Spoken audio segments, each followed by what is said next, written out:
Les élites nous méprisent-elles? Qu'est-ce qu'un bon dirigeant? La France est-elle un pays corrompu? Nous avons reçu Paul-Antoine Martin, ingénieur de formation, qui a évolué dans les plus hautes sphères de l'État. Au sein de celle-ci, il a côtoyé des hauts fonctionnaires, des dirigeants, dont il dresse un portrait rimant avec corruption, mépris et entre-soi, dans son livre Le clan des seigneurs. Bonjour, je m'appelle Alors déjà, pour les 3 premières questions qu'elle a posées, les 3 étaient affirmatives.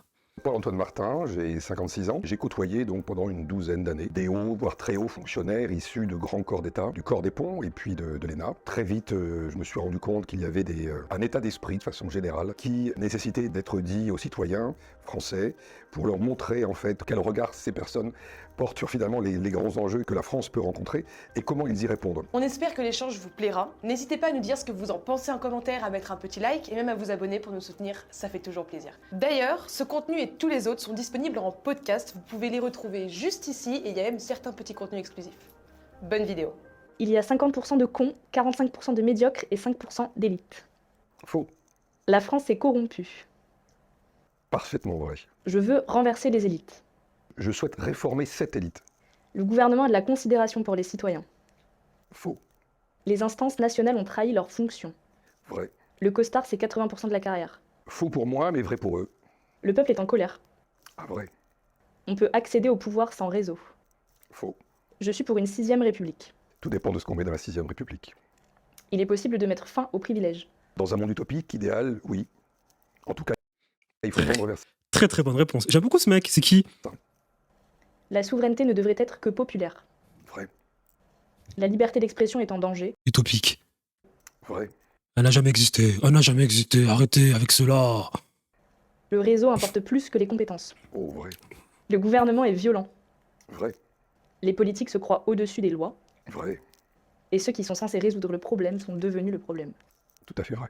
Peut-être que d'abord on peut revenir à la base. Vous parlez de caste, vous parlez aussi beaucoup d'une psychologie qui est particulière à ce genre de milieu. Du coup, j'aurais juste aimé, un petit peu en tant qu'apéritif pour qu'on pose les bases au début, c'est quoi les caractéristiques de cette caste? Comment ça fonctionne et c'est quoi justement cette psychologie parce que ça paraît un peu bizarre, une psychologie une et même pour tout un groupe de personnes. Du coup, j'aurais aimé que peut-être avant qu'on rentre dans le détail, que vous préciseriez, Oui. que vous précisez ça, pardon. Alors en effet, ce livre, c'est pas une enquête journalistique. Il y en a eu et ça n'était pas intéressant d'en refaire une. Par contre, c'est essayer de décrire la psychologie de ces personnes-là. Parce qu'elle est particulière et elle est en tout cas totalement étrangère aux citoyens lambda. Alors, Bah, c'est tous des psychopathes avec un ego ultra surdimensionné. c'est une caste qui a un fonctionnement de mafia.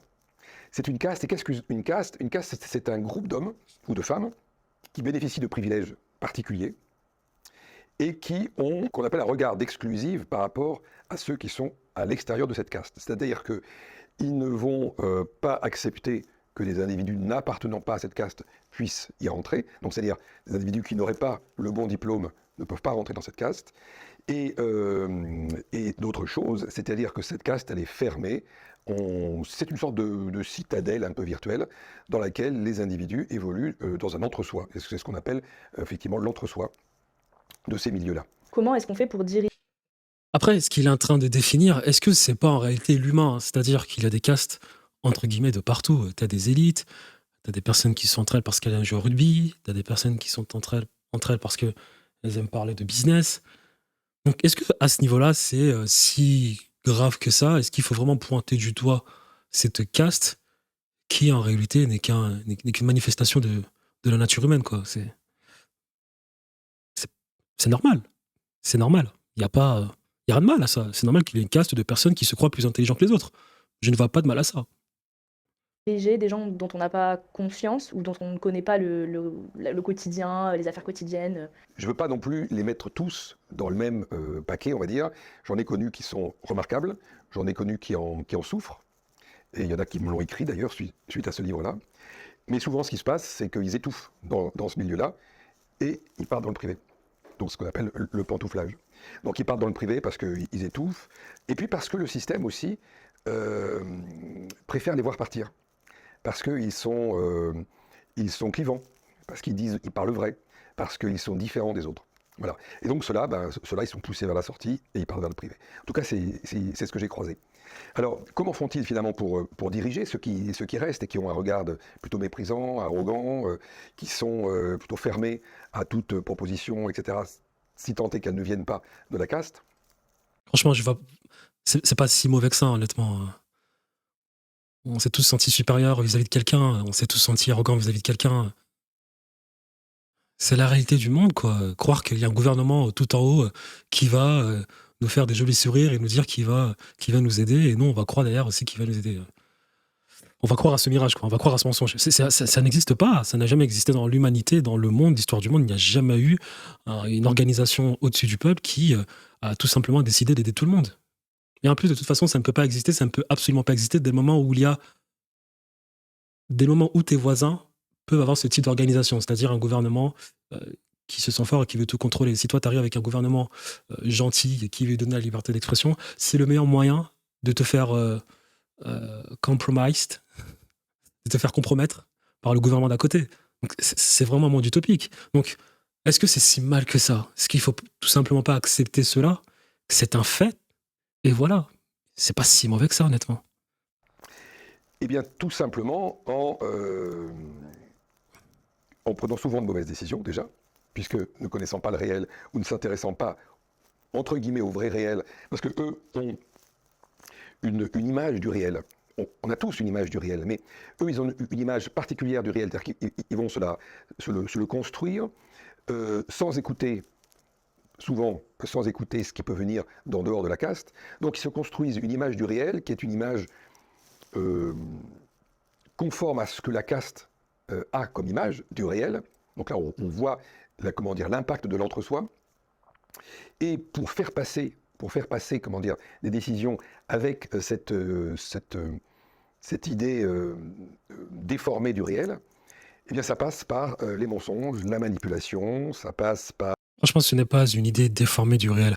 Dans le réel, il y a des personnes qui veulent, excusez-moi, tout contrôler, et il y a des personnes qui sont tout simplement inoffensives ou bien impuissantes face à cela.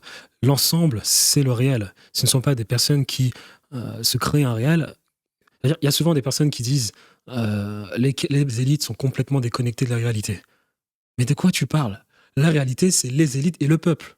La réalité, c'est les gens en haut qui veulent te contrôler et les gens d'en bas qui espèrent un jour un sauveur. C'est ça la réalité dans son ensemble. Donc, la bonne phrase, c'est peut-être les élites sont déconnectées de notre réalité.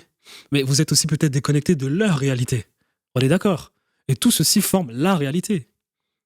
Donc, pointer du doigt ces élites en leur disant en disant qu'ils sont trop méchants, trop méprisants, trop arrogants, bah eux aussi, ils ont leur réalité, ils vous pointent du doigt en disant que vous êtes des gens stupides. Bien que nous sommes des gens stupides, qui ne servent à rien, nous sommes du bétail, des peasants, des pions, des peasants, des moins que rien. Et voilà, c'est une réalité, c'est deux réalités qui se font face, mais qui sont deux sous-réalités à la grande réalité de du truc. Et encore une fois, franchement, le mot caste, faut le voir de manière vraiment objective, parce que faut vraiment le voir avec objectivité. Il y a Le mot caste ne devrait pas être un mot péjoratif. Le mot caste est tout simplement ce qu'il est, comme le monde. Le monde est injuste, le monde est ce qu'il est. Bah, le mot caste, c'est pareil. Il y a une caste de personnes arrogantes, il y a une caste de personnes naïves, il y a une caste de personnes impuissantes, il y a une caste de personnes non éduquées, il y a une caste de personnes intelligentes. Et voilà, c'est ça en fait. C'est tellement facile de pointer du doigt des gens en haut, alors que, les gens du bas, là, 99% des gens du bas, tu leur proposes tout le pouvoir qu'ont les gens du haut, ils acceptent. C'est-à-dire 99% des gens, si tu proposes à ces personnes, les gens du bas, si tu proposes aux gens du bas d'accéder au pouvoir des gens du haut, 99% de ces personnes acceptent. Faut pas se mentir. Donc au final, est-ce qu'on peut en vouloir à ces personnes? Est-ce qu'on peut vraiment leur en vouloir?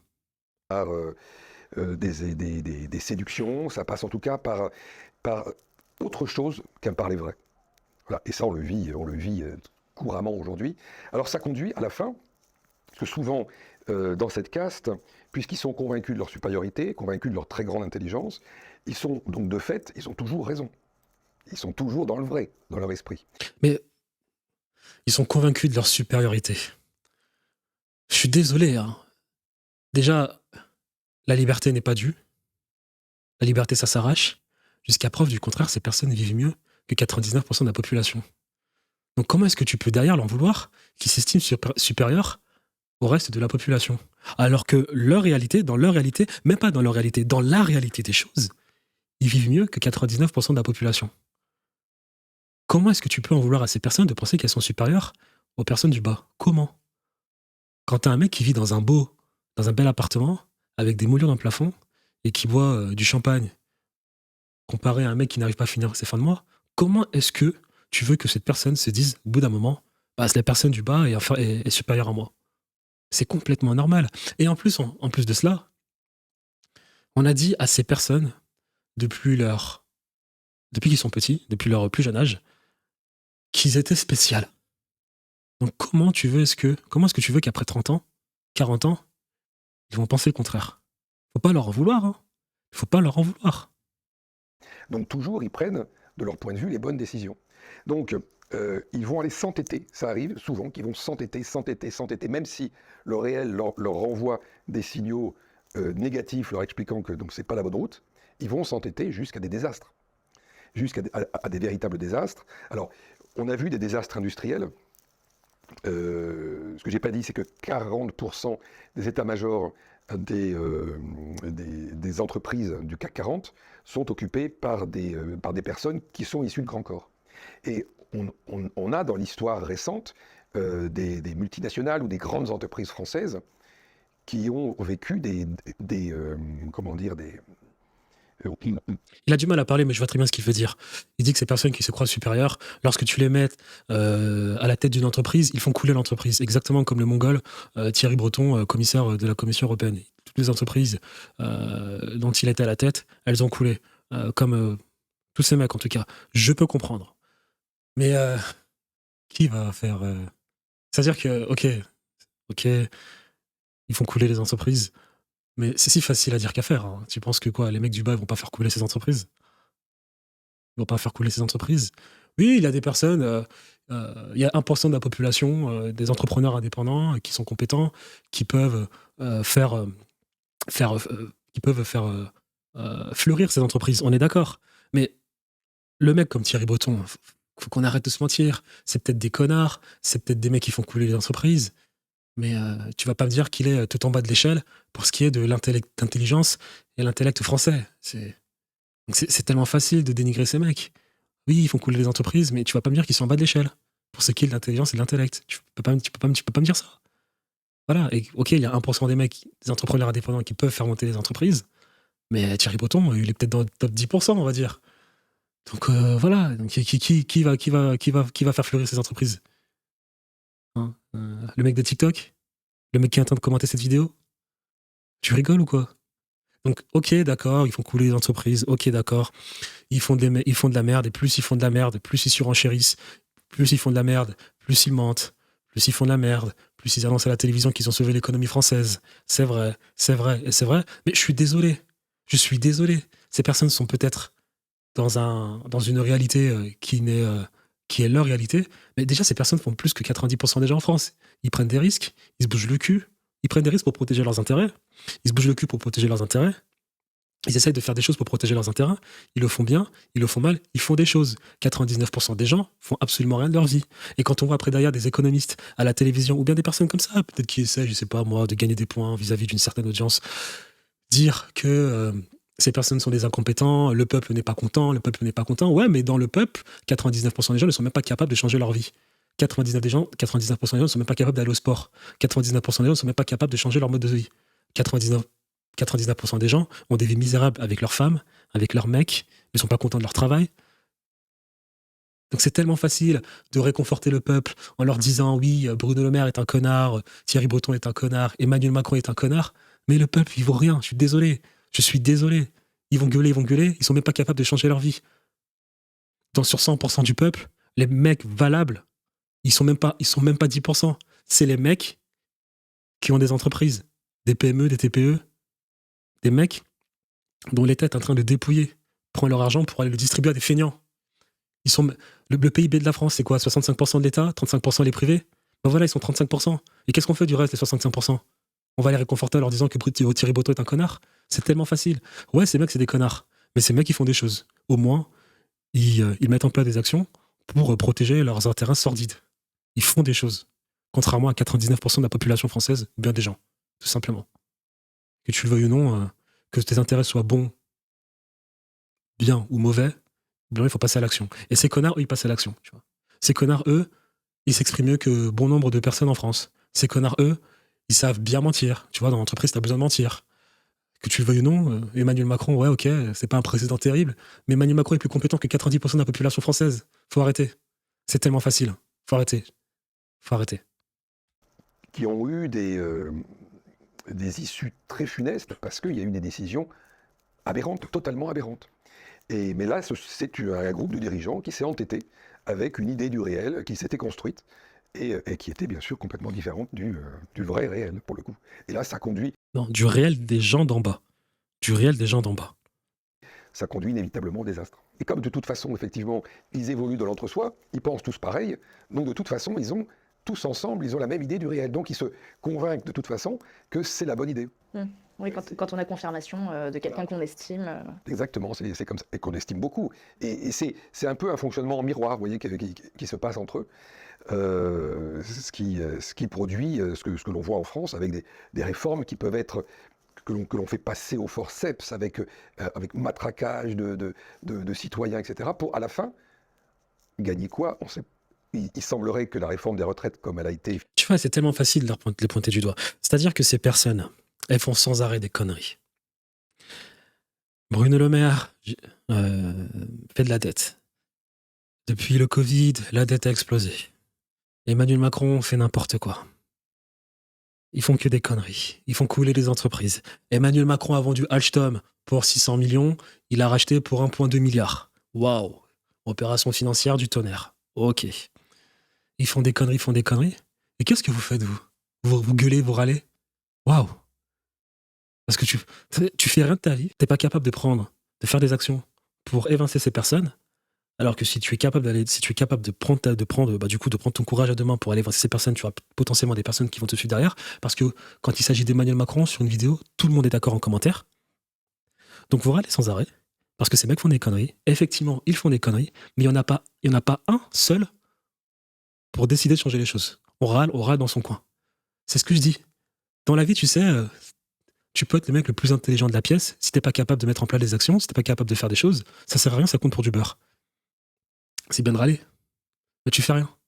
Ils ont fait que des conneries, ces mecs, depuis... Allez, parce que même Chirac aussi, c'est une fraude. Allez, on va dire depuis Chirac, mais arrêtez, c'est depuis Pompidou, depuis la fin de Pompidou. Ils font que des conneries.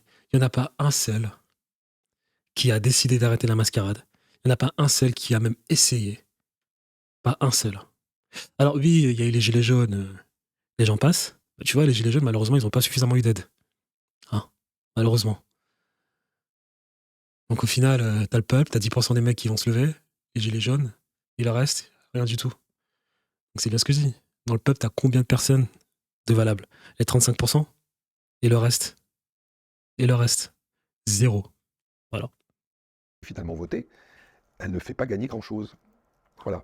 Par contre, il a fallu la passer. Qu'est-ce qu'on devrait attendre d'un bon dirigeant, vu que visiblement la plupart des gens qui nous dirigent actuellement ont été un petit peu... Enfin, leur fonction a été dévoyée. Le service à l'État.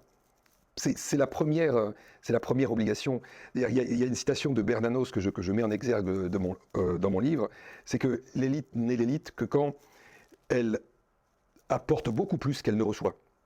Aujourd'hui, on est dans une situation où l'élite reçoit beaucoup plus qu'elle n'apporte, puisqu'en fait, elle n'apporte qu'à elle-même, donc elle n'apporte pas à la population en général ou au pays en général. Par contre, elle reçoit beaucoup du pays et de la population. Donc c'est le service à l'État avant tout. Et force est de constater que c'est perdu. Et le deuxième point, c'est l'écoute. L'écoute de tous les... Il dit de la merde. Il dit n'importe quoi. La démocratie n'existe pas. La liberté d'expression, c'est du mirage. Un bon État, c'est un État comme l'État chinois. Oui, ça va peut-être vous choquer parce que l'État chinois a des programmes de surveillance incroyables, c'est vrai. Aucun État n'est parfait, mais comparé à 99% des États dans le monde, le gouvernement chinois fait bien son travail. Un bon État, c'est l'État des Émirats Arabes Unis, comme à Dubaï. L'État qui est là pour aider le peuple, l'État qui est là pour donner la voix au peuple, l'État qui est là pour laisser le peuple s'exprimer, ça n'existe pas. Et c'est une mauvaise chose. Je ne dis pas que c'est une mauvaise chose en soi. Ou quand je dis que c'est une mauvaise chose, je ne dis pas que c'est une mauvaise chose dans le sens où il ne faut pas laisser les gens s'exprimer. C'est une mauvaise chose déjà dans le sens où il y a des forces externes qui feront tout pour te déstabiliser. La liberté d'expression, c'est quelque part encourager l'État voisin de déstabiliser ton pays. On le voit parfaitement avec des pays comme les États-Unis et la CIA. Si l'État chinois ou l'État russe sont aussi forts et qui contrôlent autant les paroles, les moyens, les canaux, la parole, on va dire le narratif dans leur pays, c'est parce qu'ils savent pertinemment qu'il y a des États comme il y a des États comme l'État américain, la CIA, qui sont totalement capables de déstabiliser un pays. Donc c'est tellement utopique de venir derrière dire on va donner la liberté d'expression à tout le monde, on va aider tout le monde. Déjà quand tu sais que autour de toi, tu as des forces externes qui peuvent déstabiliser ton pays. Deuxièmement, que tu le veuilles ou non, 80% de la population n'est pas très maligne. Donc attendre que 80% des gens vont changer un pays et le faire croître, c'est un mirage. Donc, étant donné que tu sais pertinemment qu'il y a des forces obscures telles que la CIA pour déstabiliser ton pays, tu es obligé de contrôler les frontières de ton pays. Tu es obligé de contrôler le narratif de ton pays. Maintenant, par contre, là où il dit quelque chose de valable, qui est intéressant, c'est que malheureusement, un État compétent est un État qui est de bonne foi. L'État chinois, certes, il fait des dingueries, il contrôle le narratif, tu peux pas dire ce que tu veux. Cependant, le niveau de vie des Chinois augmente. La préoccupation d'un Chinois, ce n'est pas de pouvoir s'exprimer. La préoccupation d'un Chinois, c'est de savoir où manger, où dormir, est-ce qu'il est en sécurité, est-ce qu'il peut gagner de l'argent. C'est tout. Le reste, liberté d'expression, ça ne les intéresse pas trop. Après, oui, bien évidemment que l'État chinois en abuse un peu, et c'est pour ça que tu as les Chinois qui utilisent des VPN pour essayer de communiquer via des applications comme Telegram, c'est vrai. L'État chinois n'est pas parfait, mais dans l'ensemble, il s'en sort parfaitement bien parce qu'il réussit à faire en sorte que des personnes s'enrichissent. Et ça fonctionne davantage. D'ailleurs, tu as aussi l'État de Dubaï, par exemple, qui, lui, contrôle absolument tout, mais dès le moment où tu respectes les règles, tu n'as aucun problème. Et l'État chinois, c'est pareil. Il contrôle absolument tout. Dès le moment où tu respectes les règles, tu n'as aucun problème. Le problème qu'on a avec les États européens, c'est qu'ils vous donnent des règles, ils te disent que tu peux t'exprimer comme tu veux, mais dès le moment où tu t'exprimes comme tu veux, à ce moment-là, il y a problème. Donc, un État parfait est un État qui est fort, qui est capable de contrôler le narratif, mais qui est en même temps de bonne foi. C'est-à-dire, les gars, je contrôle tout ce qui se passe, parce que derrière, il peut y avoir des forces extérieures, parce que derrière, j'ai besoin de tout contrôler pour pouvoir bien mettre en place les choses, mais je suis de bonne foi pour qu'on puisse avancer ensemble. Mais un État copain-copain avec le peuple, ça n'existe pas, c'est n'importe quoi. Tu ne peux pas faire cela. Déjà de un, changer de président chaque année, tous les 5 ans, c'est pas ça qui va te permettre d'être le plus compétitif vis-à-vis d'autres pays, ça n'existe pas. Quand tu regardes l'histoire du monde, les grands pays sont devenus des grands pays grâce à des castes. La caste dont il est en train de critiquer, des pays sont devenus de grands pays grâce à des castes, pas grâce au peuple. Jamais grâce au peuple. Donc un État est un État qui contrôle le narratif, mais qui est de bonne foi. Et là, je suis d'accord, l'État français, il n'y a rien qui va. Alors, ils contrôlent le narratif, ils sont de mauvaise foi, ils vous disent, vous pouvez faire cela, dès que tu fais cela, ils te disent, non, t'as pas le droit, tu peux faire ça, mais pas ça. Il y a un problème. D'accord. Donc, c'est exactement pour ça que la démocratie, c'est n'importe quoi. C'est n'importe quoi. La France est devenue la France grâce à la monarchie, il faut arrêter. La France a quoi, 1000 ans, là 100 ans de démocratie, regarde le chaos. Regarde le chaos, faut arrêter. Et tu sais, si tu as un État qui est fort, mais qui est derrière de bonne foi, je te le garantis, il n'y a personne qui va râler. Personne ne va se plaindre que l'État est un État méchant, est un État qui veut contrôler les choses. Regarde les gens à Dubaï, ils sont tous contents de vivre à Dubaï, alors qu'on est dans une monarchie. Hein. On est dans une monarchie. Donc, comment dire, de tous ceux qui peuvent avoir un avis intelligent sur la question. Moi, je crois que l'état dans lequel, enfin, un des paramètres qui explique l'état dans lequel la France est aujourd'hui, c'est ce fonctionnement par grand corps, avec ce fonctionnement en entre-soi, qui est l'entre-soi, on ne le supprimera jamais. C'est quelque chose qui est presque naturel. Par contre, le fonctionnement par grand corps le construit, l'institutionnalise, le développe, le renforce. Et ça, c'est totalement négatif. Et puis, il y a cette impunité, il y a cette irresponsabilité. Il est absolument anormal qu'un salarié lambda, s'il fait une faute qui coûte 100 € à son entreprise, se voit sanctionné, voire licencié. et qu'un haut fonctionnaire qui fait des erreurs qui peuvent coûter 100 millions, 200 millions, plusieurs milliards, poursuivre sa carrière. Voilà. Ah, là, il a totalement raison. Il a totalement raison. Ça, c'est pas normal, par contre. Je raconte dans mon livre un haut fonctionnaire qui a quasiment détruit son établissement public en 5 ans. Eh bien, il n'a eu aucune sanction. Il a juste été, à la fin de son mandat, il a été déplacé dans un autre poste. Là, il y a quelque chose qui est profondément anormal et qui construit une prime à l'incompétence, prime à la désinvolture. J'ai vu cette désinvolture. Je me rappelle, et je crois que je le raconte dans le livre, à un moment donné, Coulanges se propose de travailler dans un groupe de travail qui... Je pense que dans son travail, il oublie de parler. Parce que là, il parle de la caste, les énarques.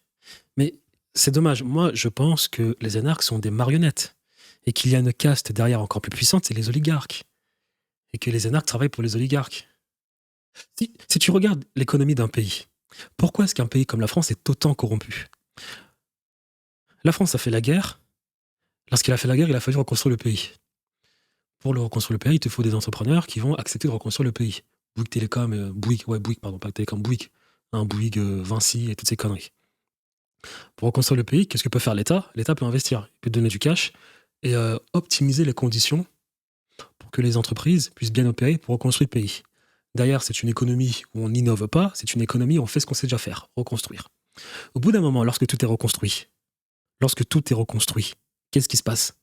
L'État, lui, il n'est pas là pour innover. Donc l'État, qui était l'acteur principal de la reconstruction, a balancé du cash, a payé ces entreprises qui se sont enrichies en reconstruisant, ayant pour client principal l'État. Au bout d'un moment, l'État est obligé de sortir de là, il ne peut plus continuer d'investir de l'argent, il va sortir de là, la seule chose qu'il peut faire, c'est, encore une fois de plus, optimiser les conditions pour une économie d'innovation, et derrière, les entreprises, elles sont obligées de faire le taf. Le problème, c'est que, étant donné que l'État a de moins en moins de pouvoir à ce niveau-là, il est obligé de sortir. Elles, les entreprises qui ont participé à la reconstruction, elles sont devenues énormes parce que durant la reconstruction, elles ont grossi leur capital. C'est-à-dire qu'elles sont devenues mais vraiment énormes. À ce moment-là, qu'est-ce qui se passe?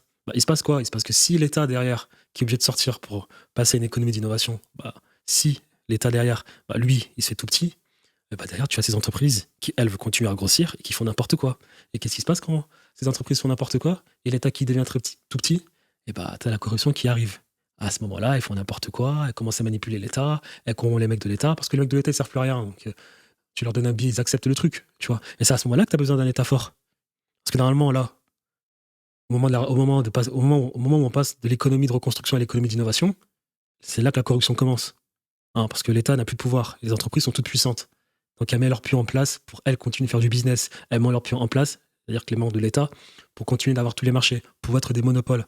Normalement, c'est à ce moment-là que l'État doit renforcer son pouvoir. C'est-à-dire, les gars, ok, je n'ai plus grande utilité parce qu'on passe dans une économie de l'innovation, mais cependant, les gars, vous n'allez pas faire n'importe quoi. Je serai là pour vous contrôler et bien m'assurer que vous respectez les lois du capitalisme, les lois de la compétitivité. C'est-à-dire que s'il y a une petite entreprise qui vient et qui est capable de vous détruire, elle vous détruit. Parce que c'est la loi du capitalisme. C'est exactement ce qui ne s'est pas passé en France.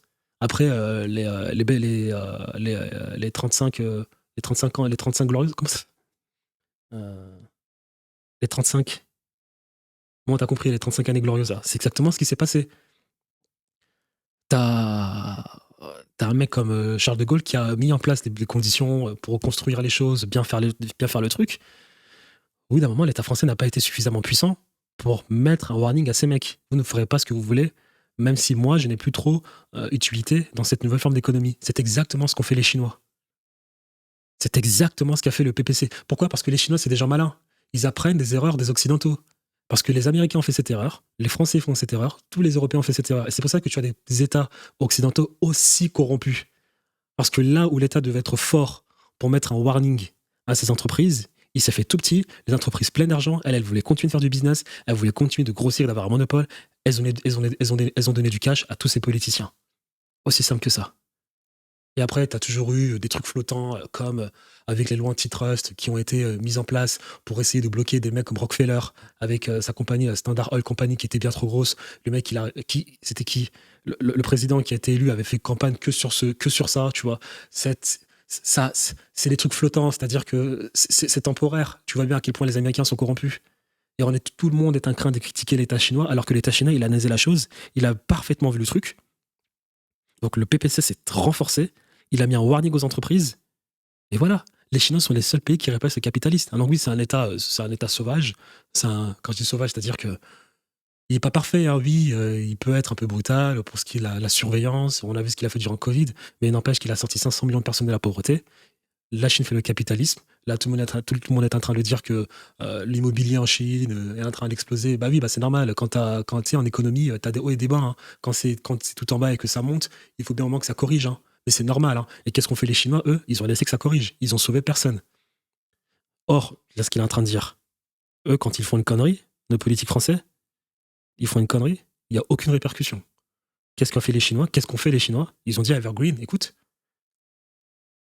t'as fait des conneries, hein, t'as pris trop de risques, il va falloir que tu payes. C'est ce qu'on appelle le capitalisme. Qui a été ouvert très récemment par le ministère de tutelle dans lequel il travaille. Et c'est un groupe de travail très très intéressant qui regroupe des gens de différents secteurs pour essayer de construire des idées un peu innovantes. Il va présenter cette proposition de rentrer dans ce groupe de travail ministériel à son chef, donc Ursi, qui est haut fonctionnaire, et lui il répond, mais tu crois que tu vas sauver la France, mais t'es bête. Et là on voit la désinvolture, l'absence de foi totale dans le pays, dans les institutions, et imaginons que ça... C'est du réalisme total. Moi j'ai fait un calcul, j'ai fait une vidéo sur l'immigration. Si tu n'as pas regardé, je t'invite à le regarder, sinon je vais te dire directement. J'ai fait un calcul. Si tu veux changer les choses en France, tu as près de 0,00000000001% de chance. J'ai parlé d'immigration. J'ai dit l'immigration, les gens n'ont pas compris que cela est fait exprès. Le fait qu'il y ait autant de masse, autant de mouvements migratoires illégaux, mouvements migratoires illégaux et vraiment en masse, cela est fait exprès. Ça a été l'erreur de Kadhafi. Il a mis en garde les Occidentaux en leur disant que si vous me tuez, ça va être la boîte de Pandore qui sera ouverte et vous aurez tous ces mouvements de masse qui vont justement entrer en Occident. Il n'avait pas compris que c'était le but. Il y a des forces externes qui font en sorte qu'il y ait ces mouvements migratoires de masse. On voit ce qui se passe aux États-Unis. Ils ont carrément leurs frontières ouvertes. On a vu ce qui s'est passé en Allemagne. Il y avait carrément des gardes de côte qui ont ramassé... Qu'est-ce qui s'est passé en Italie? On a ramassé 300 000 mecs. On a vu des vidéos.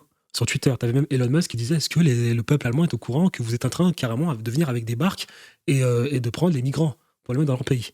Bref, je ne sais pas quelles sont les motivations de ces personnes. Mais tu as des milliardaires comme George Soros qui a un fonds d'investissement en milliards d'euros, Open Society, qui encourage ce genre de truc. Si toi maintenant tu veux changer les choses, déjà de 1, tu dois être milliardaire. Parce qu'il te faut de l'argent pour changer les choses. Tu dois avoir de l'argent pour acheter les médias, pour commencer à créer un narratif, un contre-narratif au grand narratif. Déjà, pour être milliardaire, tu as près de 0,0000001% de chance. Déjà. Pourquoi? Parce que déjà, les milliardaires, ce narratif de self-made, de je ne sais quoi, ça n'existe pas, c'est des conneries. Sur 100% des milliardaires, 99% viennent de très bonnes familles. Elon Musk, son père était riche. Bill Gates, son père était riche. Jeff Bezos, son père était riche. Zuckerberg venait de très bonnes familles. Pour la plupart, c'était le cas. Après, tu as bien sûr quelques exceptions. Mais pour au moins 90% des mecs, des milliardaires, c'est des gens de très bonne famille. D'accord. Donc déjà, pour être millionnaire, c'est difficile. Pour être milliardaire, c'est encore plus difficile. Ok. Donc à ce niveau-là, tu as déjà 0,0000001% de chance. Ok. Maintenant, lorsque tu es milliardaire, on passe à l'étape suivante. Tu es milliardaire, tu vas commencer à essayer d'avoir de l'influence. Parce que le seul moyen en France ou bien dans un pays de changer les choses, c'est d'être extrêmement riche et d'avoir d'ailleurs du soutien. Donc déjà, va essayer d'être riche, c'est déjà très compliqué, mais admettons que tu es riche. Tu deviens riche, tu as du coup 0,00001% de chance de devenir riche et de devenir milliardaire. Une fois que tu es milliardaire, tu vas te rendre compte que 1 milliard c'est rien, 2 milliards c'est rien, 3 milliards c'est rien, 4, 5, 6, 7, 8, 9, 10 milliards ce n'est absolument rien. Si tu n'es pas d'accord, tu regardes exactement Donald Trump qui a pour fortune estimée 8 milliards en cash, je ne sais pas, et qui n'arrive absolument pas, qui se fait dévorer par la doxa, par l'État profond américain. Donc 10 milliards déjà, ce n'est même pas suffisant. Il y a 3000 milliardaires sur le monde. Il y a 3000 milliardaires dans le monde. Dans les 3000 milliardaires, il y en a au moins 2000 qui ont 1 milliard de fortune. Déjà, pour te dire à quel point c'est dur. Donc, admettons que tu réussis à avoir 10 milliards. Tu as 10 milliards, tu essaies déjà, petit à petit, d'avoir de l'influence en France. Tu achètes les médias. Tu essaies d'avoir de l'influence. Tu achètes le crayon. Tu achètes Hugo Décrypte. Ainsi j'en passe. Tu te rends compte très vite que avec tes petits 10 milliards, il y a des mecs en face de toi qui ont bien plus de milliards que toi, ou bien qui ont aussi 10 milliards, mais qui sont soudés entre eux. Genre Soros va être soudé avec tel mec, Bernard Arnault va être soudé avec tel mec. Tu te rends compte très vite que tu dois, du coup, t'associer avec d'autres milliardaires. Il n'y en a pas beaucoup. Après, ensuite, tu te rends compte très rapidement que ces milliardaires, c'est pas si puissant que ça. Pourquoi? Parce que en même temps que ces milliardaires sont aussi soudés, ils ont d'ailleurs des États aussi qui les soutiennent. Les États, tu sais très bien, sont tellement plus riches que des personnes, notamment l'État américain. On est d'accord. Ces forces, ces élites françaises, on le soutien des Américains. Tu vois très bien, ils obéissent aux Américains. Les Américains fabriquent la monnaie du monde. C'est ma thèse. Donc, qu'est-ce que tu dois faire derrière? Toi, tu vas chercher comme soutien aussi un pays. Tu n'as pas le choix. Le problème, c'est que derrière, il y a un narratif. Tu sais, dans une guerre n'est gagnée que si tu es bien vu médiatiquement parlant. Israël a perdu la guerre, tout simplement parce que ce qu'elle est en train de faire est intolérable. Donc, même si elle a gagné en termes de nombre de morts, elle l'a perdu parce que médiatiquement parlant, c'est intolérable. Donc, toi, déjà, tu dois gagner la guerre médiatique. Si tu t'associes avec les Chinois ou les Russes, t'as perdu. Ça va être tellement facile pour tes ennemis de dire que tu es un collabo. Tu vois très bien ce que fait Bruno Le Maire. Bruno Le Maire va sur Twitter, il a carrément réussi à faire croire aux gens que Marine Le Pen allait vendre l'économie française aux Russes. Franchement, qui croit ces conneries? Donc, tu te comprends parfaitement que tu ne peux pas t'associer avec les Chinois, pas avec les Russes, avec personne d'autre que les Américains. Parce que les Américains, pour ce qui est du narratif, ils détiennent l'Europe. Donc, qu'est-ce que tu vas faire? Tu vas commencer à baratiner, tu vas dire oui, les Américains, écoutez, je pense que Macron fait mal le travail, moi je peux faire mieux que ça. Je peux mettre plus d'LGBT, plus de transgenres, plus de juifs, plus de woke, et j'en passe. Tu vas faire cela. On est d'accord. Les Américains, ils vont te regarder, ils vont dire ok, vas-y, on va t'aider. À ce moment-là, tu deviens président. Donc déjà, pour être riche, tu as 0,00001% de chance. Une fois que tu es riche, il faut que tu trouves des associés. Donc tu divises encore ça par 1000. Une fois que tu as des associés, tu dois avoir le gouvernement américain comme allié. Donc tu dois bien t'entendre avec le gouvernement américain. Donc tu divises encore la probabilité par 100 000. Une fois que tu es président, tu vas devoir ensuite révéler ton plan pour changer les choses. Et là, tu auras comme ennemi les Américains à qui tu as menti, les milliardaires oligarques qui veulent ta peau, pas mal de pays, tout un État profond. Le Parlement européen aussi, parce que le Parlement européen, lorsque tu vas arriver en France et que tu vas dire moi je change les choses, je sors de l'euro, j'en ai marre, c'est intolérable, le Parlement européen va te faire exactement ce qu'il a fait à la Grèce. Quand la Grèce ne voulait pas obéir, on lui a dit écoute, si tu continues, on t'enlève la dette européenne. C'est ce qu'on a voulu faire aux Italiens. Mélanie, elle s'est calmée de ce pas. D'accord? Donc, on divise encore la probabilité par 100 000.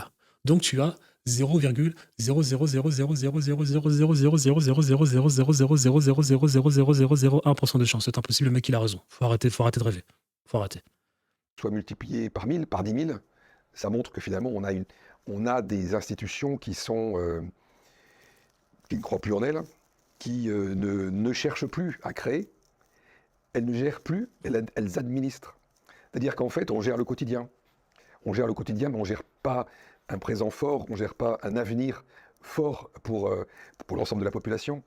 Quand on regarde aujourd'hui les projets...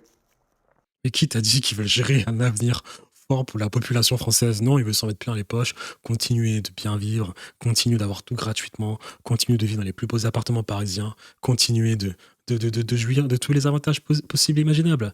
Ils sont pas là pour aider l'État français, pour aider le peuple français. Et en plus, franchement, toi, qui viens d'en bas. Mais moi, je viens d'en bas, hein, t'as vu ma couleur de peau. Toi qui viens d'en bas, franchement. T'as que ça à faire de compter sur Thierry Breton, Emmanuel Macron et Bruno Le Maire. T'as que ça à faire. T'es pas capable de changer ta vie. Tu penses sincèrement que quelqu'un viendra changer ta vie? Tu penses que Bruno Le Maire, incompétent qu'il est, il avait attendu que quelqu'un vienne l'aider pour arriver, pour avoir une place importante dans ce système, dans cette caste? Il a dû faire ses preuves. T'es même pas capable de faire tes preuves envers toi-même. T'attends quoi qu'un Charles de Gaulle surgisse encore une fois en France? Le seul moyen pour que la France en sorte, c'est qu'il y ait une guerre qui explose. Parce que j'ai fait la probabilité de 0, je sais combien de 0. La seule chose là pour qu'on sorte de cette merde, c'est que la France explose économiquement parlant, ou bien à travers une guerre. Et après, t'auras un autre mec qui va arriver et qui va essayer de saisir une opportunité pour remettre les choses en place. Voilà. Qui nous sont présentés par nos gouvernants et qui sont construits par la haute fonction publique, puisque c'est le rôle de la haute fonction publique. Qu'est-ce qu'on retient? On retient le plan vélo, on retient les primes si on fait réparer ses chaussures chez le cordonnier. Voilà, il y a 50 ans, c'était le TGV, c'était les centrales nucléaires, c'était ça. On est dans un autre monde, on est dans un monde qui s'est intellectuellement effondré. intellectuellement, moralement effondré. Parce que on a au moins autant de hauts fonctionnaires, la masse salariale de tous. Il y a une nuance entre intelligence et intellect. Il ne s'est pas intellectuellement effondré, c'est des intellects. Ils sont surdiplômés, donc non, c'est des intellectuels. Ils sont surdiplômés, mais ils ne sont pas intelligents. C'est très différent. Ils ne sont pas intelligents. De toutes ces administrations est certainement très très supérieure. Mais qu'est-ce que ça produit? Quand je vois les grands ports dans lesquels j'ai pu évoluer, eh ben, les grands ports français, dans lesquels il y a eu des dizaines de milliards d'euros d'investis ces dernières décennies, eh ben, ils ont produit 0% d'augmentation de trafic, alors que la consommation en Europe a explosé. Donc ça montre que, où part l'argent? L'argent est gaspillé, soit parce qu'il est mal consommé pour une masse salariale qui est trop importante, soit il est consommé dans des projets qui sont mal construits. Parce qu'ils Voilà, l'économiste Charles Gave a parfaitement raison. Être surdiplômé ne va pas dire que tu es le plus intelligent. Tu es peut-être intellectuel, mais tu n'es pas le plus intelligent. Être surdiplômé ne veut pas dire que tu peux diriger un pays. À ce moment-là, il a totalement raison. Ces personnes sont surdiplômées, mais elles n'ont pas une véritable intelligence du terrain, de la vie. Et voilà les résultats. Mais il faut comprendre une chose. Il faut comprendre une chose. Soyons de bonne foi, s'il vous plaît. Soyons pragmatiques. Le but n'a jamais été que ces personnes soient intelligentes. Le but a toujours été que ces personnes respectent la feuille de route qui a été mise en place.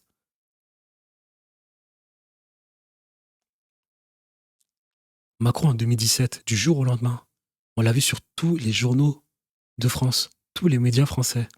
Tu penses sincèrement que Xavier Niel ou que Bolloré ou que Bernard Arnault ne savent pas ce qu'il est en train de dire? Que ces mecs ne sont pas intelligents? Que ces mecs sont juste diplômés? Que ces mecs n'ont pas de caractère? Ils le savent. Et pourquoi est-ce qu'ils ont payé?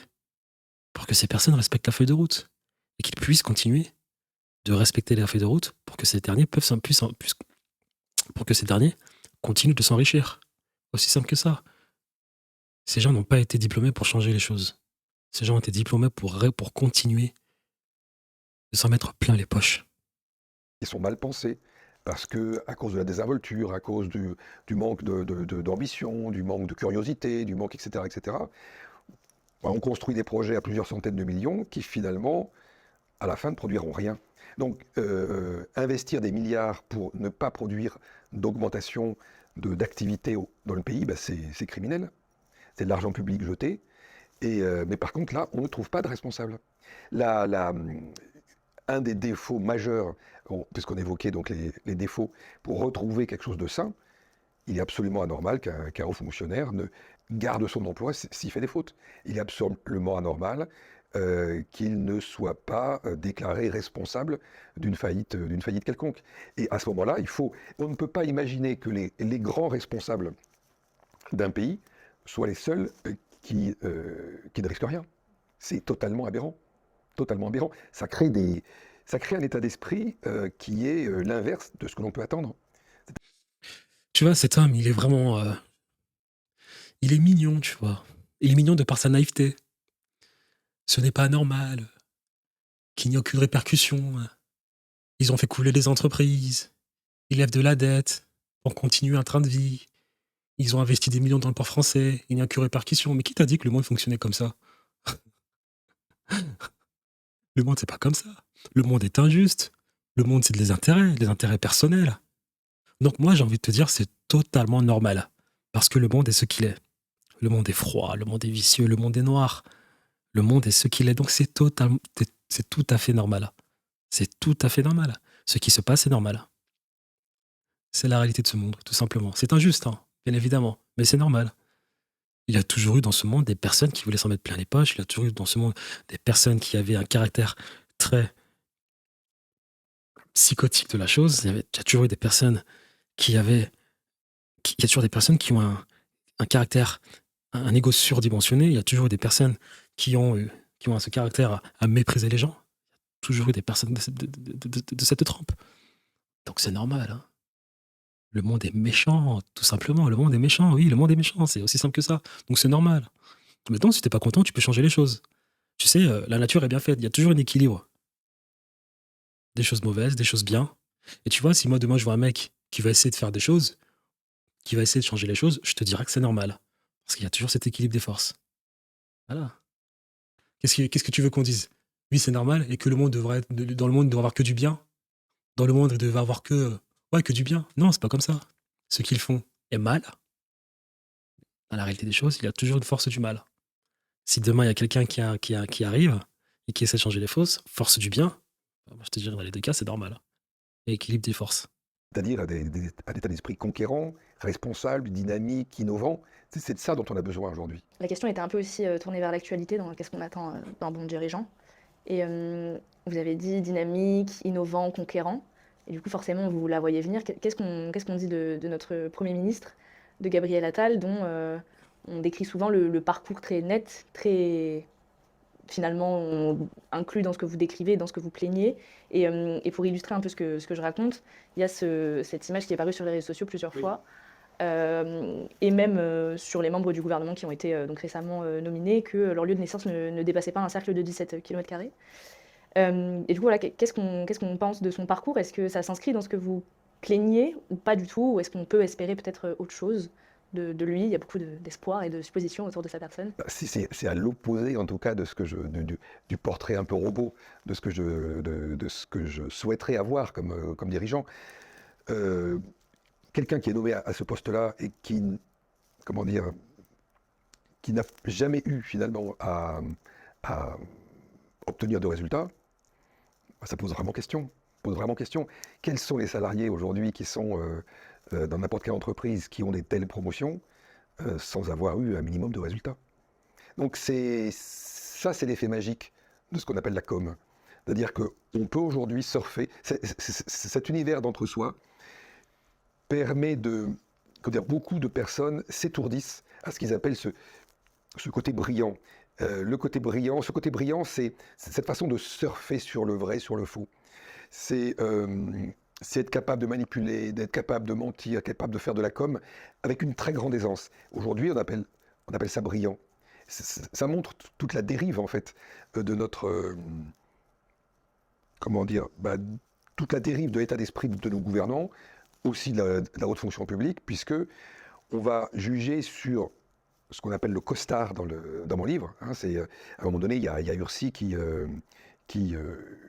donne une leçon, en fait, à son collaborateur et qui lui explique que pour faire carrière, c'est le costard qu'il faut. 80% de la carrière, c'est le costard.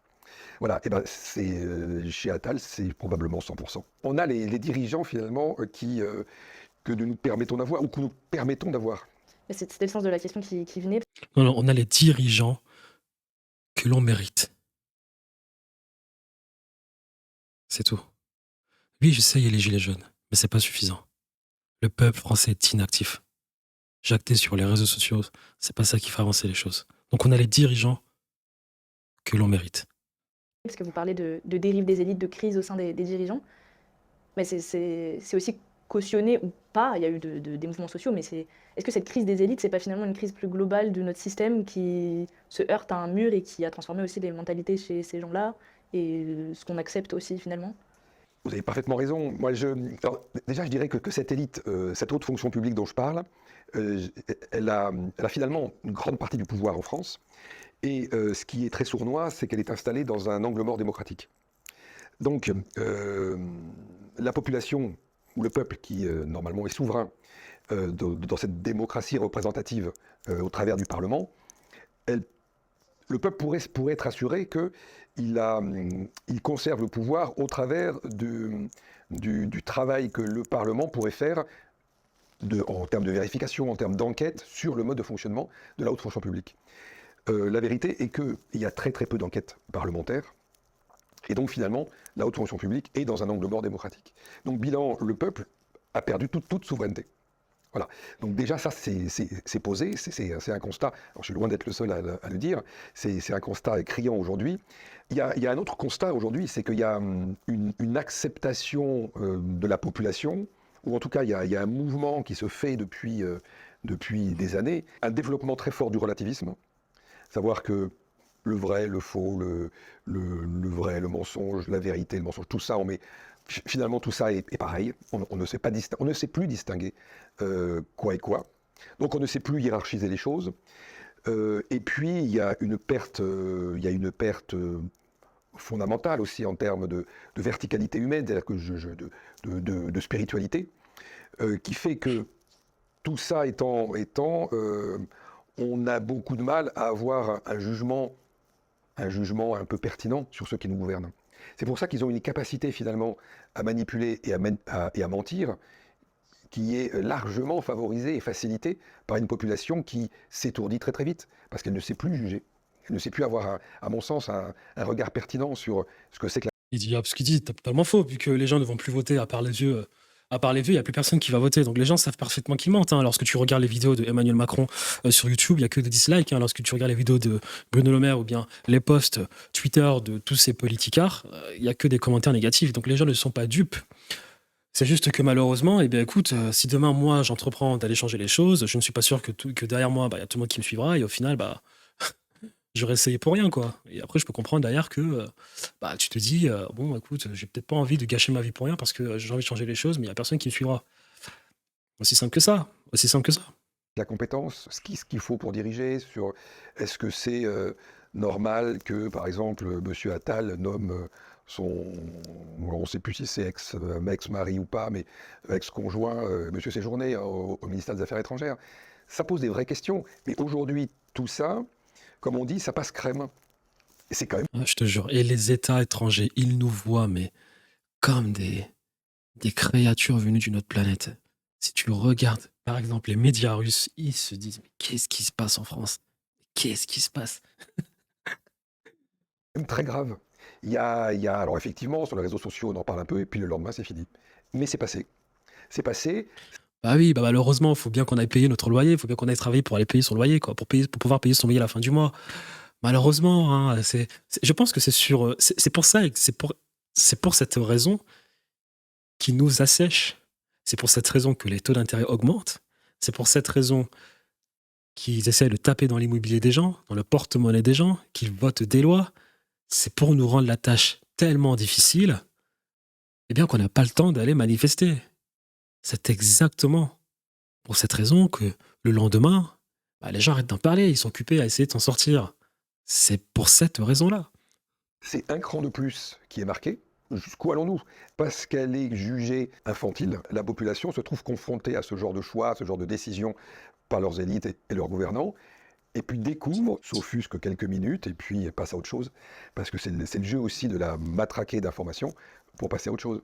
Alors d'un côté, la population perd l'intérêt à la chose, à la vie de la cité. Elle s'investit de moins en moins dans tout ce qui est vote et de tout ce qui est politique. Mais aussi, la politique est peu intéressante. Et puis de l'autre côté, on a des gouvernants et une haute fonction publique qui infantilisent la population parce que moi je considère qu'aujourd'hui on a des gouvernants qui sont issus, enfin je les considère, c'est une réalité, qui sont très majoritairement issus de la haute fonction publique, et finalement on a des gouvernants qui sont des bureaucrates.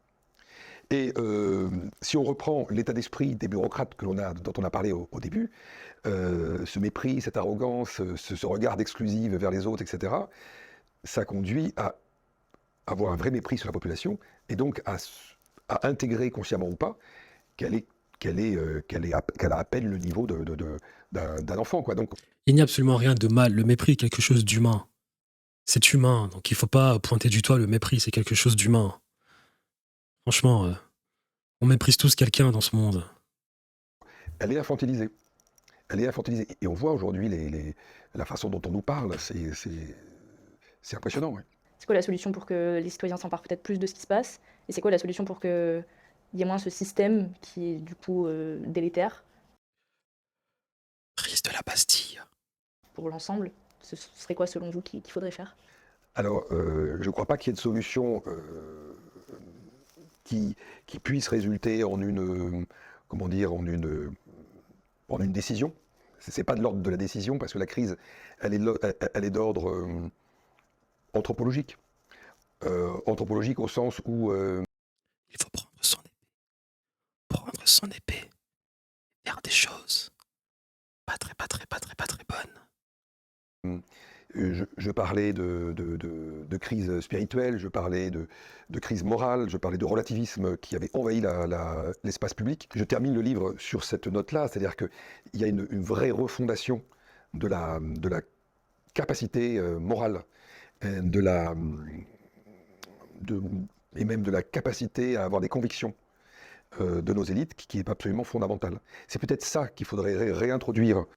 La seule raison pour laquelle je souhaiterais l'immortalité, c'est de voir le jour où les gens décideront de prendre leur épée et d'aller changer les choses. Ce serait la seule raison pour laquelle je déciderais de devenir immortel et de voir ça de mes propres yeux, car c'est la seule chose à faire.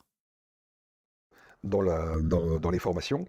D'ailleurs, il y a Jean-Marc Sauvé, qui a été, ou qui l'est encore, je ne sais plus, vice-président du Conseil d'État, qui a réintroduit depuis quelques années des cours de déontologie à l'ENA. Alors, c'est plus l'ENA, c'est l'INSP, mais il a réintroduit des cours de déontologie.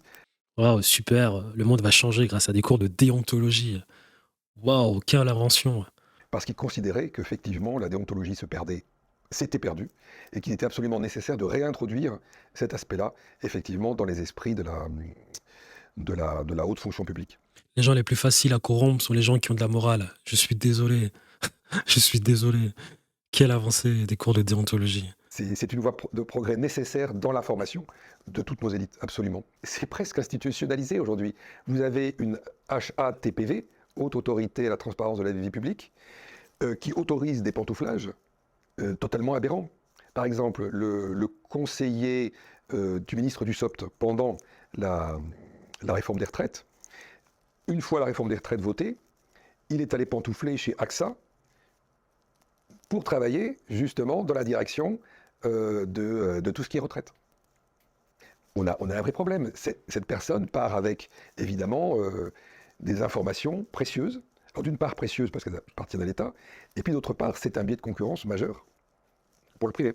Et même la HATPV, elle autorise ce genre de choses. Or, c'est elle qui est normalement le filtre. Or, la HATPV, elle dépend du Premier ministre. Donc, nos institutions, finalement, ont subi cette marée, de relativisme où, finalement, on peut tout se permettre et puis finalement, la population ne réagit pas. Regardons, là, récemment, Pierre Moscovici, il a fait une déclaration qui est incroyable. Il a déclaré qu'il a retenu exprès le rapport sur l'immigration fait par la Cour des comptes. Il l'a retenu pour qu'il ne sorte qu'après le vote de la loi immigration. C'est une décision que j'ai prise personnellement, et je l'assume totalement. Ce rapport, d'abord, la Cour publie ses rapports, elle le publie quand elle le veut. Nous avions programmé de le faire Mais regarde le mépris dans ses paroles le 13 et dans sa gestuelle. décembre. Il se trouve que le 13 décembre, c'était le surlendemain du vote de la motion de rejet de la loi sur l'immigration. Et donc il y a un journaliste qui lui a dit « mais c'est franchement antidémocratique ». Et lui de répondre « oui, je l'assume, c'est une décision personnelle ». Peut-être les uns et les autres auraient-ils eu raison d'une C'est un certaine débat façon. démocratique, ça. Oui, mais si vous voulez, comme nous étions dans une crise politique, ça a été une crise politique, dans un moment où les arguments rationnels se faisaient peu entendre, je n'ai pas voulu d'une part que ce rapport soit déformé, utilisé, et je n'ai pas voulu non plus interférer avec un vote sous pression du Parlement. Combien de fois, moi j'ai entendu Ursi me dire « mais on s'en fout de la Cour des comptes, mais on s'en fout ». Donc il y a même à l'intérieur de la haute fonction publique, il va y avoir un manque de respect des institutions, parce que la Cour des comptes, elle est quand même là, c'est un outil au service du peuple pour contrôler comment fonctionne la fonction publique. Donc c'est une juridiction. C'est pas la Cour constitutionnelle, ça, plutôt? En tout cas. Elle n'émet que des préconisations, mais elle est, comment dire, c'est un bras armé du peuple. Eh bien, le président décide antidémocratiquement de ne pas donner des informations à la population. Et voilà. Donc, conclusion de la vidéo. Nos dirigeants sont-ils corrompus à 380%? Dois-tu te plaindre vis-à-vis de cela? Si tu veux. Est-ce que tu dois attendre que quelqu'un vienne t'aider pour changer les choses? Non. Tu dois le faire par toi-même. Est-ce qu'on peut espérer un jour que cela change? Bien évidemment que cela va changer, car l'histoire a prouvé que la roue tourne. Hein. Quand des personnes abusent un peu trop de leur pouvoir, il y a toujours quelque chose qui fera que la roue tourne. Bien évidemment. Mais est-ce que tu peux attendre? Est-ce que tu peux te permettre? Est-ce que tu as le luxe d'attendre que la roue tourne? Absolument pas. Donc, ce que tu vas faire, c'est que tu vas essayer de trouver des solutions à ta vie. Tu ne vas pas juste te contenter de regarder cette vidéo et de continuer ta vie. Non, tu vas penser, tu vas chercher et trouver des solutions à ta vie et de te mettre au boulot. N'est-ce pas? Très bonne journée.